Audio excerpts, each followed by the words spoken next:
Hello and welcome to my YouTube channel. Currently, I'm studying at the University of Warwick, and being here gave me an opportunity to interact with participants from different parts of the world and have a sneak peek what happens in the classrooms around the world. Joining us today is Sarah. She is from the United Kingdom. So thank you very much for joining us, Sarah. Thank you for having me. Yeah. So the interviews have a simple structure. We just want to see how your educational background was and how things go in here, and based on that we will discuss how the education system works in the UK. Yeah. So let's start from your childhood. When was you schooled in your classes? So, a lot of children in the UK start in nurseries or play schools, and those are for when like parents are working and they don't have time to look after their children, and that's from about the age of 3 or 4, maybe. But then at the age of 6, you start in reception year in primary school, which is to get you used to having a teacher and having the school structure and being in a classroom, but you didn't really learn anything. It was more of just playing. And then from year 1 onwards, so that's from about the age of 7, is when you started with like basic maths classes and basic English classes. So that's Key Stage 1, which includes year 1 and year 2. And then you move up to Key Stage 3 in primary school still. No, it's Key Stage 2 in primary school, which is years 3 to year 6. Okay. And then you leave primary school at the age of 11. Okay, so as I get it correctly, you start the schools at nursery or playgroup at the age of 3.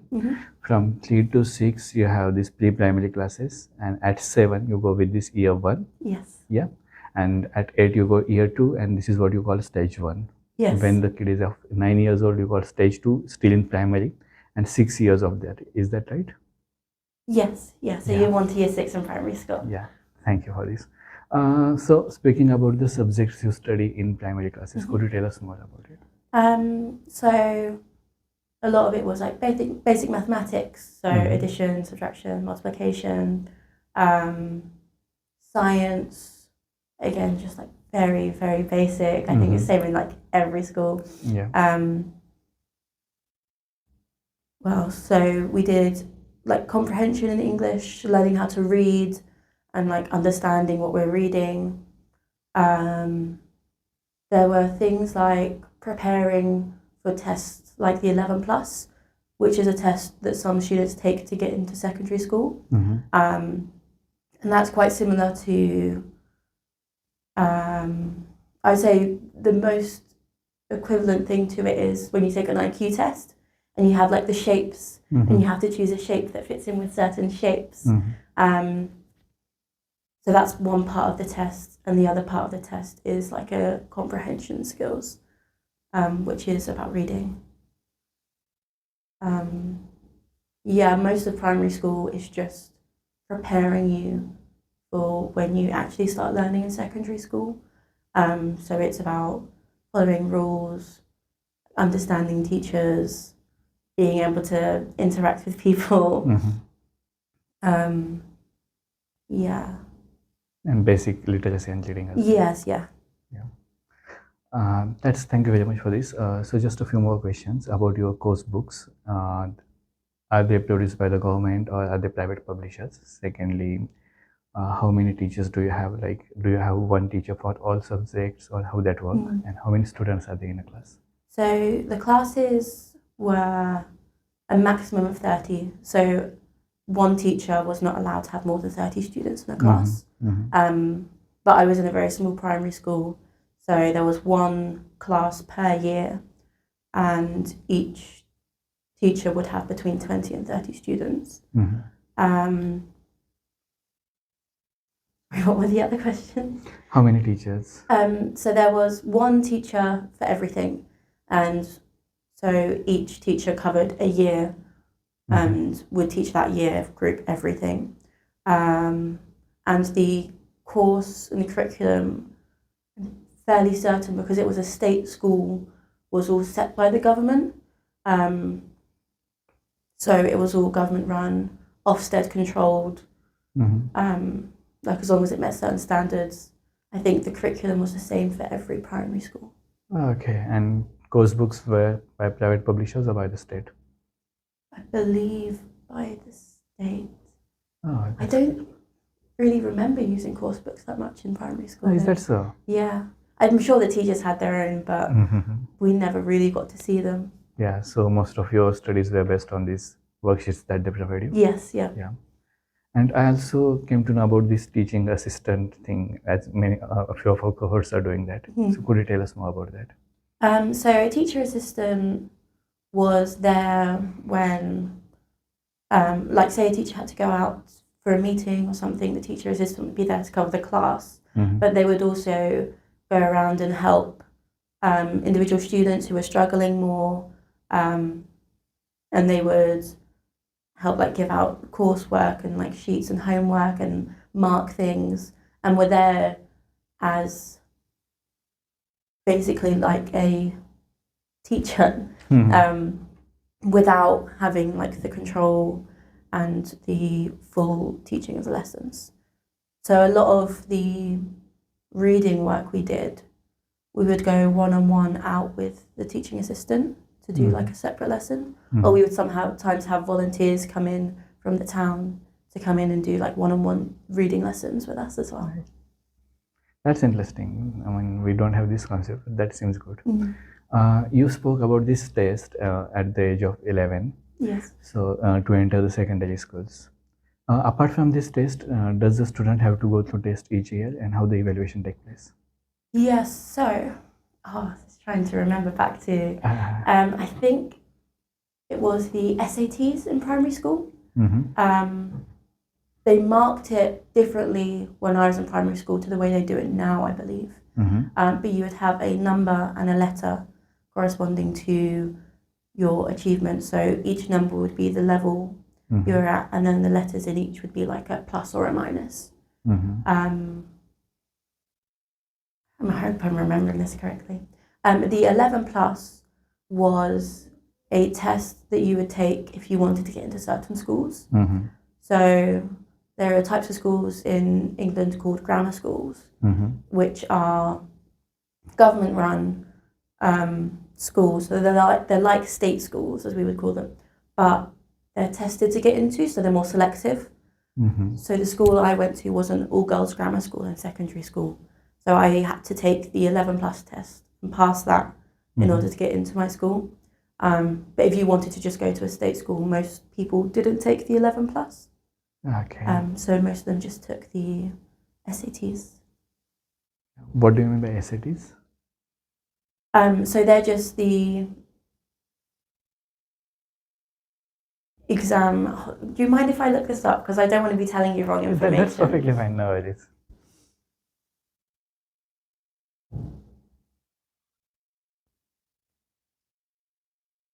Yes, so you'd have a test at the end of Key Stage 2. Key Stage 1 tests are optional, and they would measure your academic skills. So they would measure like your multiplication skills and your English reading skills. And they were there so that when you moved up into secondary school, your secondary school knew where you were at. And they would group you and place you with other students at your capabilities. So in the secondary schools, at least from year 8 onwards, you're grouped by ability. So you would have a higher group class and a lower class. And the lower ones would often get more help from teachers, and would get more time, and sometimes would do like lower level tests so that they could pass their exams. So yeah, those primary school SATs were to make sure, for one, that the school was teaching us what they were meant to teach us, and also to help the secondary school know where our abilities lie. Okay. Yeah, thank you very much for this. So as I get it correctly, you spoke about these grammar schools where you were selected by taking the 11 plus test. Yeah. Apart from this grammar school, what are the other types of school in secondary as well as in primary? So in both primary and secondary, there is state-run schools and private schools. Our private schools are sometimes called public schools, which is odd. But those are like the ones you hear about, like Eton and the very prestigious, Okay. very like old money type schools. So private schools are the ones you pay a fee to get into. I don't really know much about them. I never really had any friends from private schools. But they always, I think they just had the ability to hire better teachers. Because teachers in the UK get paid so poorly, so that when teachers have the offer for better pay, they'll take it in the private school. Yeah, and then the state schools are run from the government. They are called, most of them are academies. Academies use the same curriculum nationwide, I believe, and they get government funding. Yeah, they're sort of like the generic what most people go to. They were more commonly found as well. Like, I think grammar schools are now very few and far between across the UK because it's such an outdated concept of, for us in the UK and for what a lot of government officials believe, grammar schools are outdated and selective schools mean it's more likely for more privileged people to get into, which I personally don't necessarily agree with because I wasn't in that position of privilege, but I can understand why they believe so. Yeah, then private schools are more common than grammar schools. A lot of them are boarding, so you'll have students from like across the country go and stay in these schools for like multiple weeks, or they'll come from like internationally to stay in boarding schools, and those are the private schools, and then the state schools are the government run free ones. Yeah. Thank you very much for this, Adam. Now let's come to your secondary schools. As you said, you were in grammar school. So in what aspect these grammar schools are different from state schools, and what were the subjects that you studied there? I think the grammar schools were different from state schools in that it was more of a higher base level of academia. So in state schools, if they believed that students weren't achieving to a certain level to get, so for like maths and English in the UK, you need to get at least a level C, a grade C, in order to move up and to go to college and to go to universities. And so in state schools, sometimes they would put their students onto what's called foundations level exams, which are exams where you can't score above a B level, but it's easier then to get up to that level because they're easier questions. So you're more likely to get the higher mark. Whereas with the grammar school, we never really looked to that as an option. We were never told that as an option. The idea of a grammar school, I think, was to prepare you more for staying in academia. And we would have lots of like extracurriculars, which I believe the state schools never got. So I went on trips to Iceland and to America. Wow. And we went to like theme parks for awards days. And I don't think state schools ever got those opportunities. Yeah, and I think there's a slightly different structure to classes, but I wouldn't really know because I didn't go to a state school. A lot of grammar schools as well are gender split. So I went to an all-girls grammar school, and like a 10-minute walk away, there was an all-boys grammar school. Okay. They were like separate schools, but linked together for Administrative? Yeah, like for like in A levels.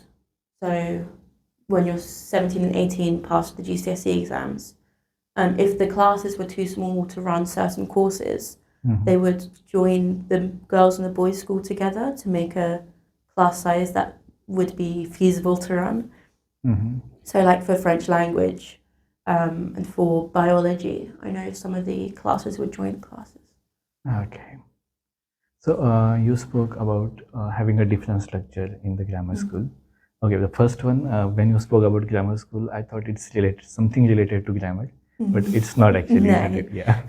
And you spoke about the structure being a little bit different from the regular schools. So although you said that you don't know how the state schools run, could you tell us more? What do you mean by that structure?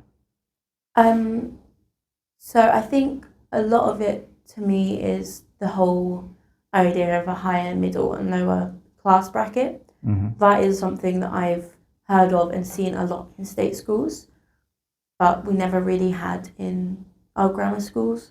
Like we had them for our maths classes, I believe, but that was it. Like every other class was joint mixed abilities, whereas in state school, I think there was all of their classes were in a higher grade, middle grade, and lower grade. Okay, yeah, I get it. Thank you. Again, you spoke about certain subjects just like French, biology. So, what subjects did you study in secondary? So we had core subjects, which were maths, English literature, English language, and then the sciences, so biology, physics, and chemistry, which most people took joint together as a exam called additional sciences. And then you had to choose a humanities, so that was either history or geography. And so in year 7 and 8, we did both of those classes. And then from year 9 onwards, we got to choose one to do our GCSE exam in. So I chose to do history. And then you could also have the option of a language. So in year 7 and 8, you had to choose 2 of 3 languages. So the options were French, German, and Spanish. Okay. What's considered as like modern foreign languages in the UK. And then moving on to year 9, you then chose one of the 2 choices. So I went on to do French. And then from year 9 onwards as well, you had the chance to take optional GCSEs. So those would be if you wanted to do like a specific science, you could choose if you would just want to do biology, just want to do physics, just want to do chemistry. Like you could have a more intensive class of those alongside the additional sciences. Yeah. And that's also where you could choose to do like a creative GCSE, like art or photography. So I took a photography GCSE, and music as well. What else was there? So there were classes like citizenship, that was an additional one which taught you about politics. I think they started offering business after I left, which was a bit annoying. Yeah, so you had those core humanities, languages, and the optional additional modules. And then you also had compulsory religious education classes and PSHE, which I think is like physical, social health education, something like that. Yeah. Which is where we were taught like our sex education came into that, alongside like safety and security, but then that also did teach us about like voting, oddly, like recipes and how to cook. That was like the most broad, like how to survive as a grown-up sort of class, and those ones were compulsory through year 7 to year 13. So past GCSEs into A levels, we still had to do PSHE. Interesting. When you say year 7, you mean around 14 years? Yeah. Sorry, what was that? When you say year 7, Yeah. So the kid will be around 14 years? So yeah, so year 7 is when you're 11 years old to year 13, which is 18 years old. Okay. But, so secondary school is only compulsory from year 11 to, no, year 7 to year 11, sorry. So that's when you're 16 years old. That's after you finish your GCSE exams. And then some people go on to college, some people start apprenticeships, or some people stay at called a sixth form, which is staying on in a secondary school to study like academic subjects more than like a broad general college course would. So more academic rather than like practical education. So a college course is practical education, whereas A levels, which is what I took, is the academic side of things. So at the age of 16, I chose 3 A level subjects, which is the base requirements to get into a UK university. And some people took 4. The overachievers took 4 A levels. And those changed depending on what school you went to. Like different schools offered different A levels. But I took biology, history, and psychology as my A levels. So those are very specific subjects which you take over the 2 years. Yeah. So as I get it, from year 7 to year 11, you study different subjects, and at year 11, you have the option either you can go to colleges, you can go take the A level, or you can do something else. So this is the compulsory education till year 11. Yeah. Yeah, and as you said, for you, you took biology, then sociology and other subjects at A level. Yes. Yeah. I think because I went to a grammar school, a lot of the girls I went to school with stayed on in the sixth form to take the academic classes because that's sort of what we were expected to do. But I know that a lot of state school students went on to college to do practical classes, for example, to work in construction or to work in health and social care or to like do business courses. And then some went on for apprenticeships, which is a paid role, like paid training for specific careers, like electricians, for example, do apprenticeships. You can do an apprenticeship in basically anything now. Yeah, I get it. I mean, plumbing, electrician, and all that sort of Yes, things. yeah. Again, the concept of college is slightly different from what we have in India. So could you tell us more about college? What do you mean by colleges in here? So college is it's like a separate institution where most courses run between 2 to 3 years, and you get a qualification in whatever subject you choose, but it's a lower level qualification than a university. So it's like the equivalent to an A-level qualification. I think, so depending on what you choose to do, it is a lot more practical, hands-on experience. So people can go to college for hairdressing and they will have like a little hairstylist place in the college where people will go to and get discounted haircuts for being styled by them. Or you can do like a college course in social care, which will get you a qualification to then go on and work in social care. But like, it's about the specific role. And so if you have an idea of the career you want to do, going to college is the best option. But if you're not quite sure and you want to go off to university, then staying on and doing A levels and staying in the academia is the better option. Again, I don't really know much about college because I never went myself. Yeah, I mean, so the thing in India is that, the colleges are affiliated to universities and they run the same courses the universities provide, which I think is not the case in here. Colleges are sort of autonomous institutes, and they run this, as you said, professional and more pro-life courses, hands-on courses. Yeah.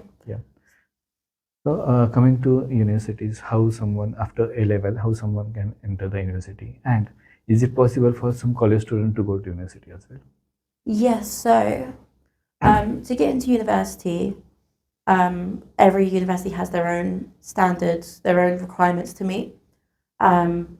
a lot of them won 3 A levels or equivalent, which would be a college course, or they have different qualifications in Scotland and in Ireland, which again I don't know much about, unfortunately.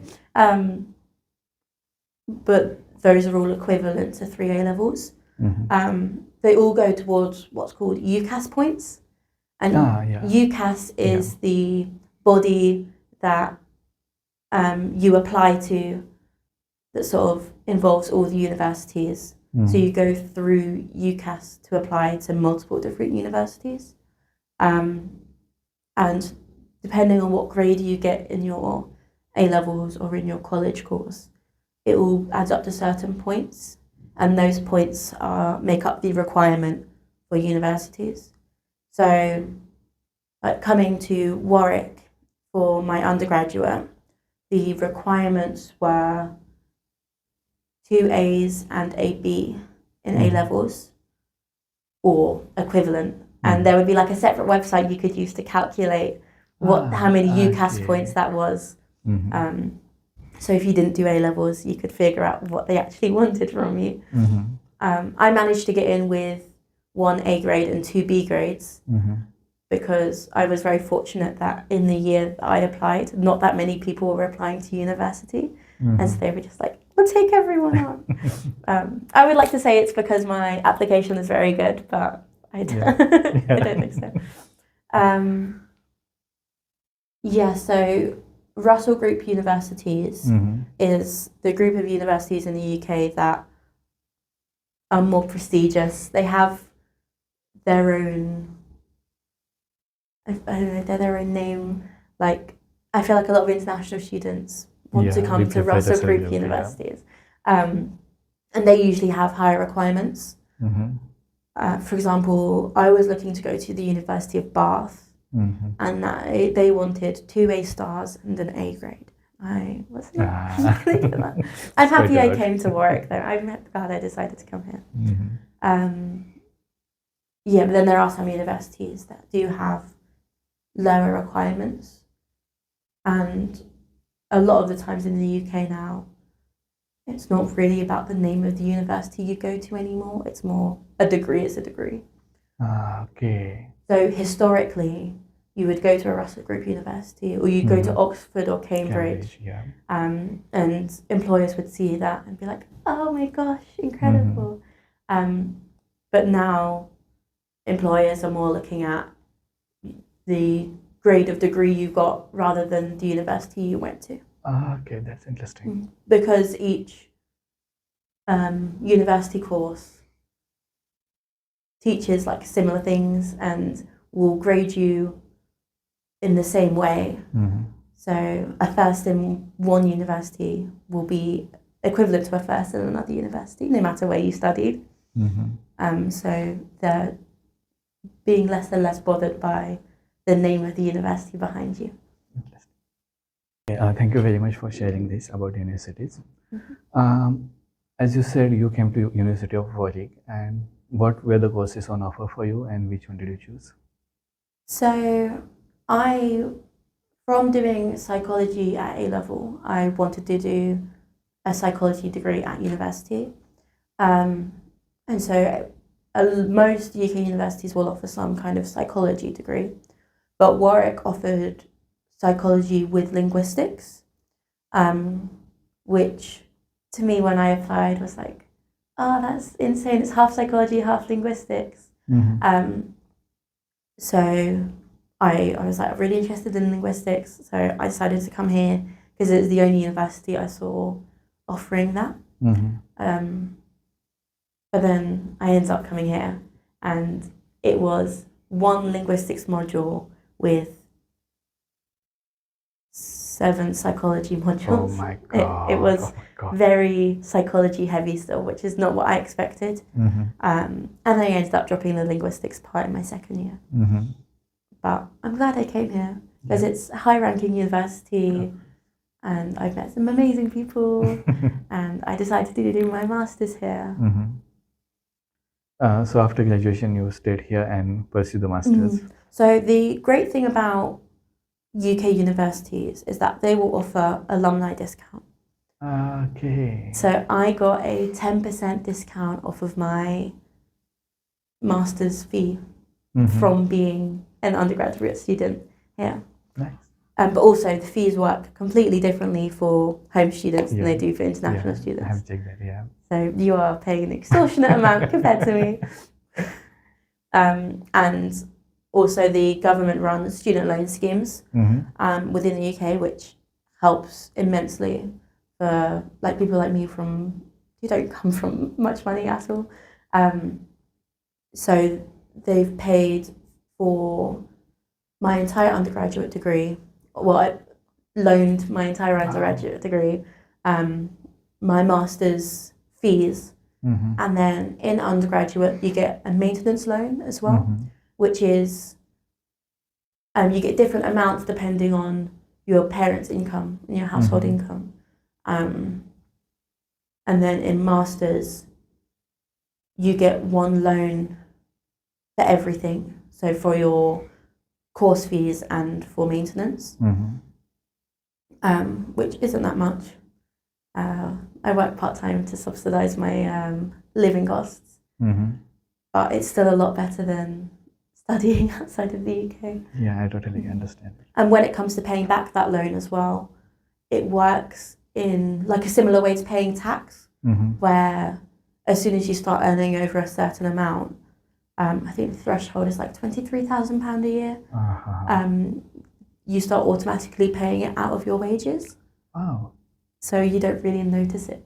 That's amazing. Yeah, it's a really good system. Yeah. It makes it quite easy, and they're changing it on the next coming year, which makes it more difficult for people to come to university to be able to afford to come. But for like people my age and like older and like a couple of years younger, it made it so easy to get a degree. Yeah. Especially because a lot of employers now are minimum looking for a university degree. Yeah. So you spoke about part-time jobs. Are you working in some schools or some other place? So when it comes to working in schools in the UK, it's very difficult to get a paid job without a qualification. And those qualifications cost money that I can't afford because I'm getting my master's degree. So I don't remember. There's certain levels of qualifications for teaching and for working with children. So my mum used to work in a play school, and she got a level 3, I think it's called QTS, which allowed her to work with like a certain number of children. But for me, at the point I am in my teaching career, which is not very far in at all, it's basically impossible for me to work in a school unless I'm volunteering. Okay. So I work part-time in a cinema.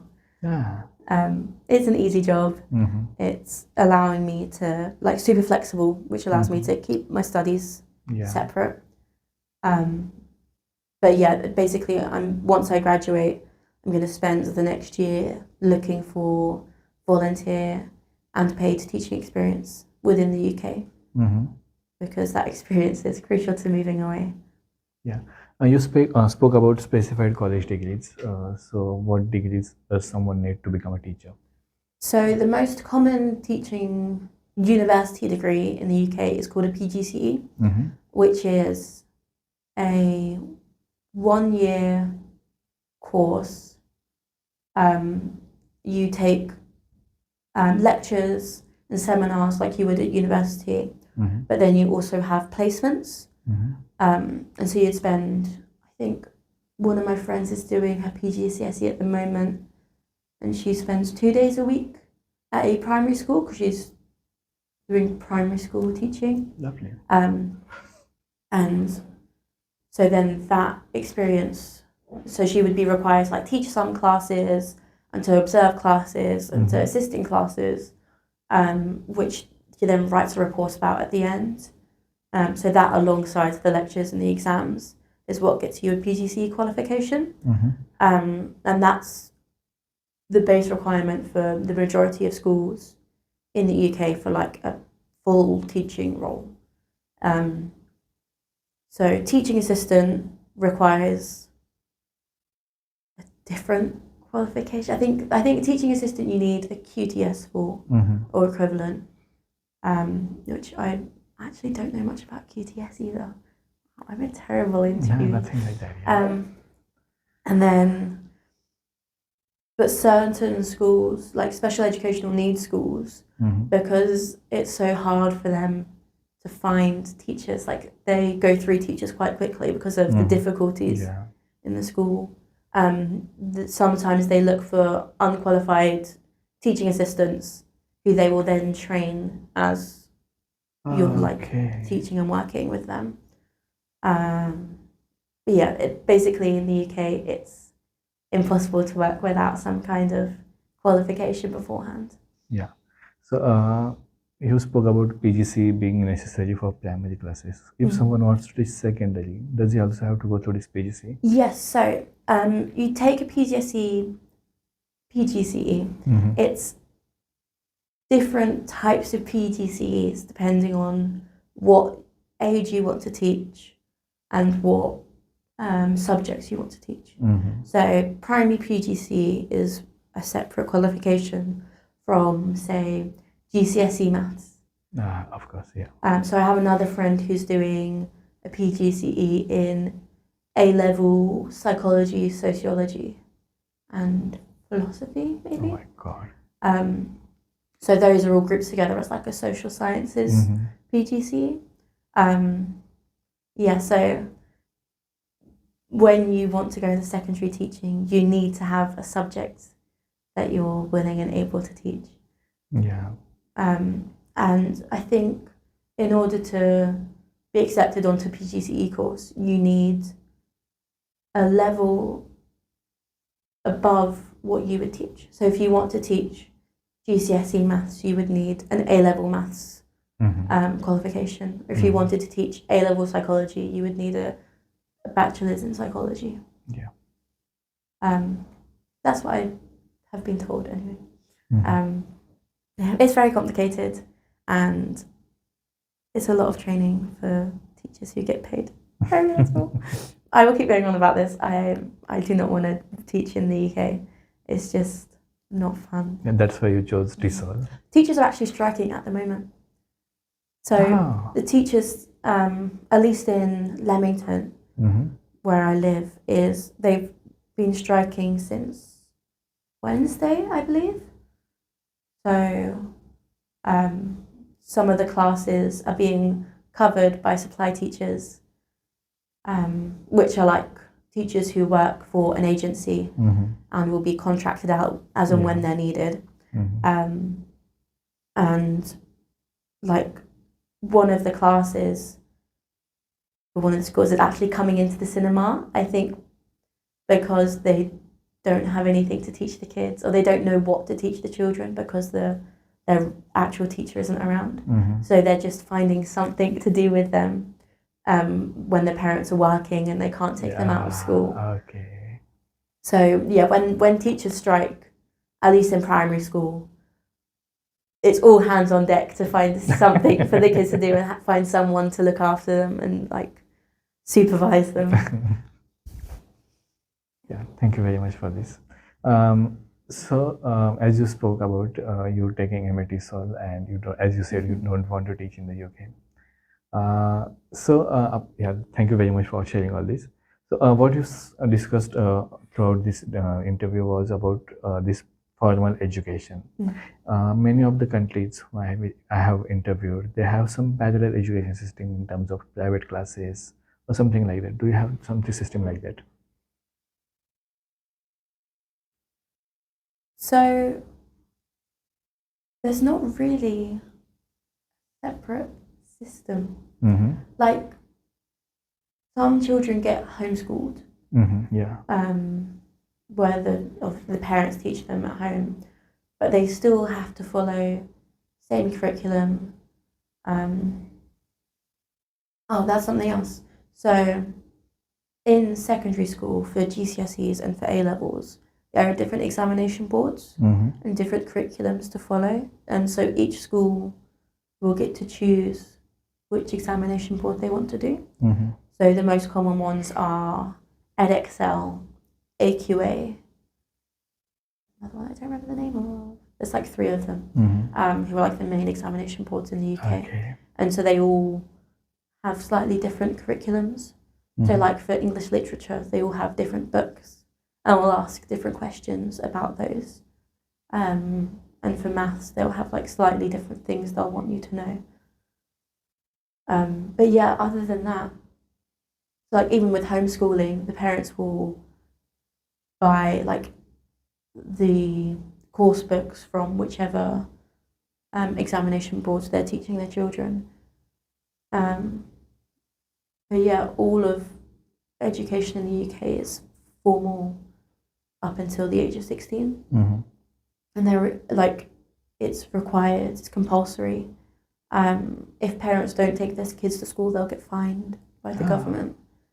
That was always a threat my mum made. If you don't go to school, I'm going to have to pay for it. Yes, so attendance is very crucial, keeping track of attendance at schools. And there's really no other way to do it until the age of 16. Yep. Thank you very much for sharing this. Thank you very much for sharing all your insights. That was really, really helpful. Thank you a lot. Thanks a lot for coming to the interview today. Thank you. Thank you for having me.